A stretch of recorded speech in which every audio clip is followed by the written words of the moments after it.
All right, let's talk about how to renegotiate with sellers when the price is incorrect.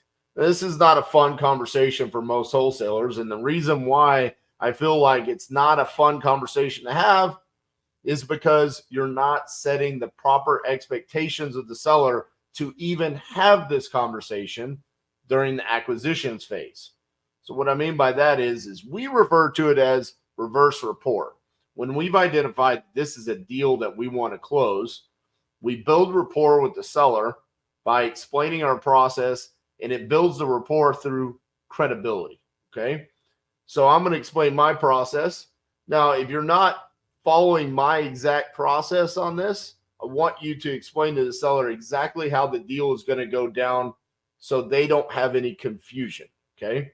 Now, the way that we do this is all right, Mr. and Mrs. Seller, let me explain how this would work. If we were to come to an agreement on price today, I'm going to send you over a simple 2-page agreement, basically explaining that I'm going to buy your property for X amount of dollars on your timeline. And once you sign that contract, we're going to come out, we're going to inspect the property. We're going to verify that the property is everything that you explained it is to me today. If it's not, then we're going to have to come out and we're going to have to revisit price and timeline. If it is, then we'll be good to close at that price and timeline. Does that make sense? So what we've done there is we've kind of opened it up for the seller to understand there is going to be a conversation after we come out, we walk the property and we verify the condition. We've taken pictures. We've done all of our walkthroughs. They expect to have a conversation with us about, yep, we're all good. Everything checked out. It's exactly what you told us. Or no, Mr. and Mrs. Seller, it's not. And we need to come down on price because of this factor. Okay. So the first thing that you want to do when you need to renegotiate with a seller is set yourself up for success. Explain to them that there's going to be a conversation regarding the actual price that we need to close at in the timeline. All right. The second thing is, prior to you renegotiating with the seller, I want you to get offers from your buyers. One of the mistakes that I see is people actually open themselves up for having to have multiple renegotiation conversations because they see the property is in worse condition. They then have a renegotiation conversation with the seller. Buyers come out. It's still not low enough. And now you're in a real pickle, right? Now you're having to go back to the seller and get it renegotiated even lower. So before you ever talk to the seller about renegotiating the price, send your buyers out there, get prices from them, get an offer, make sure it's a firm number, vet that buyer out, make sure that they're ready to sign an assignment, they're ready to put non-refundable earnest money down, then renegotiate the price. Okay. That's very important because what we've seen is that a lot of times terminations happen because you're only off a little bit, but you've already renegotiated the price. It's just, how is that going to feel if you're in the seller? Put yourself in the seller's shoes. It just feels like it's an endless game of being lowered and lowered and lowered, and we do not want to do that. We want to be a solution to the seller, and I don't think that we're doing a good job of protecting the seller, making them feel like we're an asset for them and we're protecting them in this process if we're constantly going back and trying to get them to come down on price. So make sure that you know the number that you're renegotiating to is a firm number and you have a buyer lined up to close if they agree to that renegotiated price. The third thing is have specific reasons behind the price drop. Okay. What I mean by this is be transparent in your reasoning. Okay. Now, the obvious answer here and what most people assume is the reason why we're getting a price drop is because of condition. And that is a very common reason as to why we're renegotiating the price. We are acquiring these deals sight unseen. There's a lot of times where it's not necessarily that the sellers are lying to us. It's just a level of like miscommunication, right? To a seller, what they might view as good condition or something that doesn't need to be rehabbed does need to be rehabbed in the eyes of an investor. And that's completely okay, and it's common. And so we just have to explain that. Like, Mr. and Mrs. Seller, the kitchen and the bathrooms, they do need to be rehabbed in order for us to achieve the value that we are trying to achieve. So even though you thought that was in good condition and didn't need to be done, we know that it has to be done. Okay. This goes back to the open door route of acquiring deals. Anytime Open Door acquires a deal, you go to their site, you fill in your information, and then they go through and they have things on their website that they make you fill out, like what kind of countertops do you have? What kind of flooring do you have? What condition do you consider the flooring to be in? Now, you could say you have laminate flooring and it's in good condition. Open Door can then come out, do an inspection, and say, yeah, the laminate flooring is in, borderline quote unquote good condition, but it's not up to the neighborhood standards, and it's not up to the standards of the value that we're trying to achieve by selling this property. So we do need to account for replacing the flooring. That's the exact same thing that we're doing, and that's how we're going to have the conversation when it comes to condition. Now, some of the other reasons why we would need to renegotiate would be the after repair value is less than what we initially thought.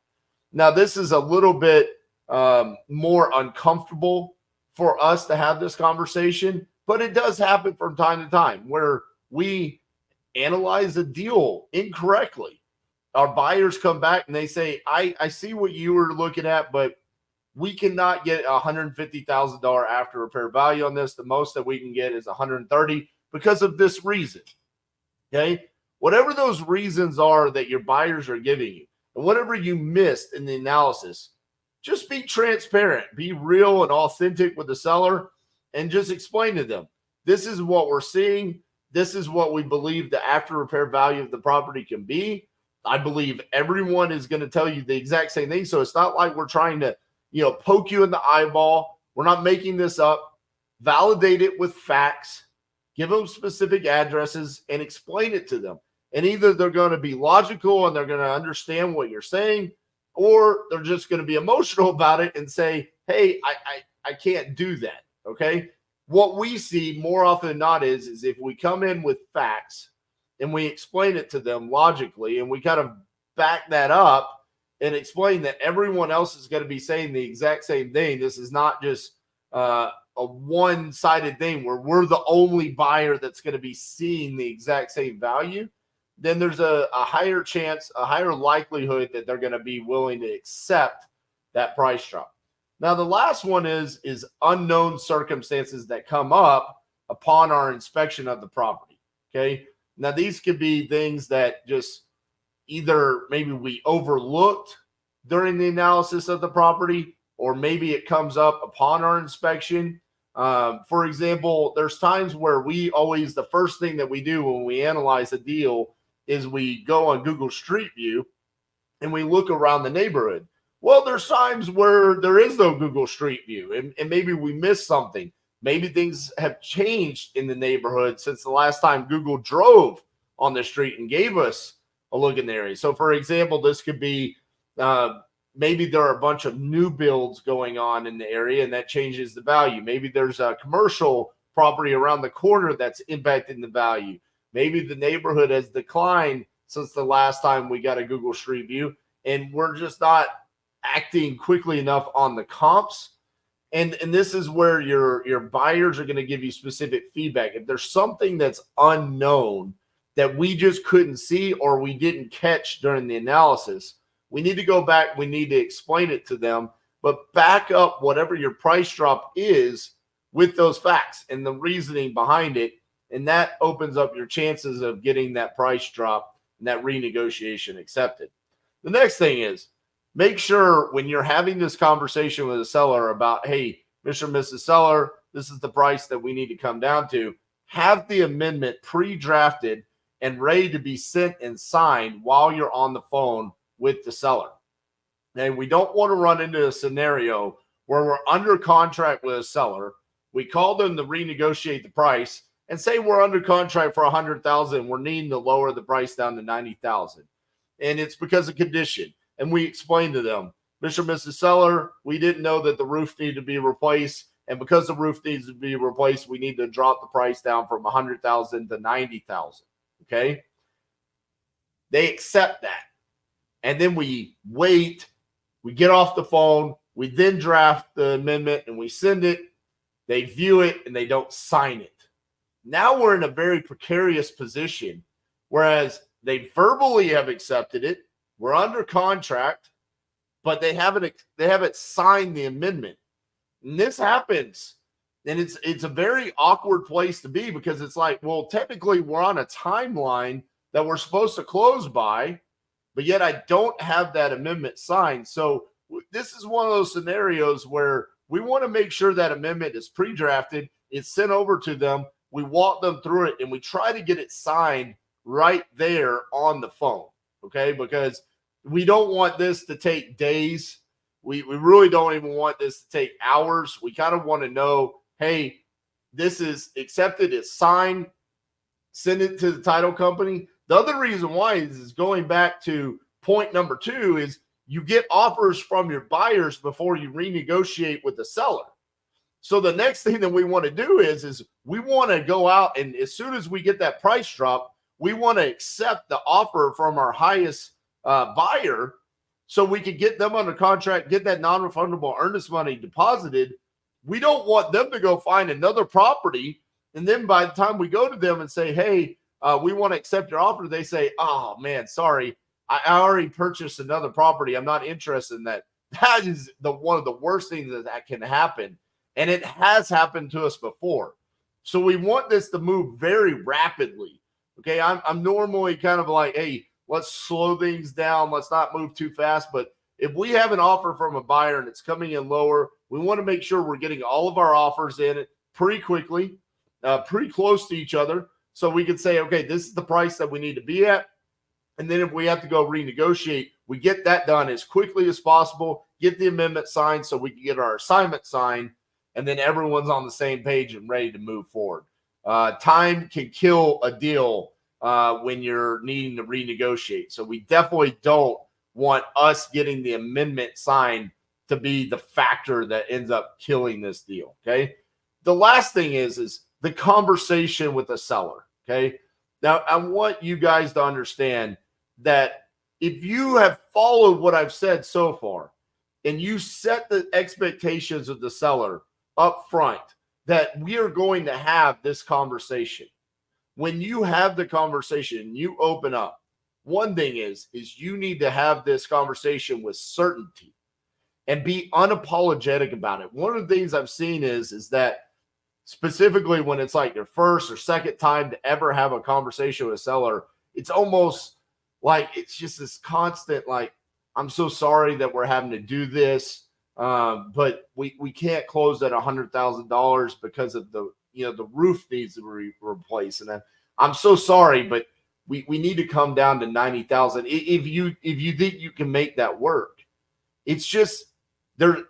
This is a business transaction, and going back to the open door analogy, they don't apologize for anything, and quite frankly, they don't even start off with having a conversation with you. The way that works is they just send the amendment to you. It's like, hey, boom, here you go. We went out, we had our inspection, and we've identified $12,000 worth of rehab that needs to be done to the property that we didn't know from the questions that we initially asked you. So the prices come from $100,000 down to $88,000. Sign here. And then they'll call you and they'll say, hey, these are the reasons why. But it's very unapologetic. It's very business transaction. Okay. That's how you need to navigate this conversation, because if you set that expectation that there's going to be this conversation, then quite frankly, there's no reason for you to be scared. It's the seller's right to say yes or no. Okay. They're expecting to have it. And the only reason why you should be having this conversation is because you have to have it. Right. I'm not saying that you should go back and have a conversation with a seller and try to renegotiate the price just because. It should be because of facts and absolute reasons why you need to renegotiate, because maybe it was a condition. Maybe it was an after repair value. factor that came in, that this is the reason why we need to renegotiate. But if there is an actual reason why we need to come down on price, then you need to close with certainty and be unapologetic about it. State the facts, explain what you need, send the amendment, and accept either the yes or the no. That is how we handle renegotiations here at Titanium. And quite frankly, we have had pretty good success with it because it all starts during the acquisitions phase.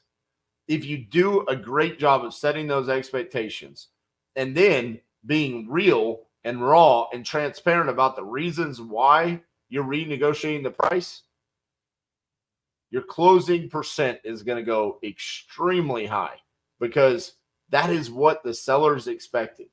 And they respect the fact that you're being real and honest about the reason why the price needs to come down. Hope this helps you guys out. Hopefully you don't have to do many renegotiations, but it's part of the business. So when you do, think back about these 5 different things. Set the expectations of sellers. Get the offer from the buyer before you renegotiate. Have specific reasons behind the price drop. Have the amendment pre-drafted and ready to be sent. And close with certainty and be unapologetic. Let me know what you think in the comments. Make sure you guys give me a like and be subscribed to the channel. And we'll see you guys tomorrow.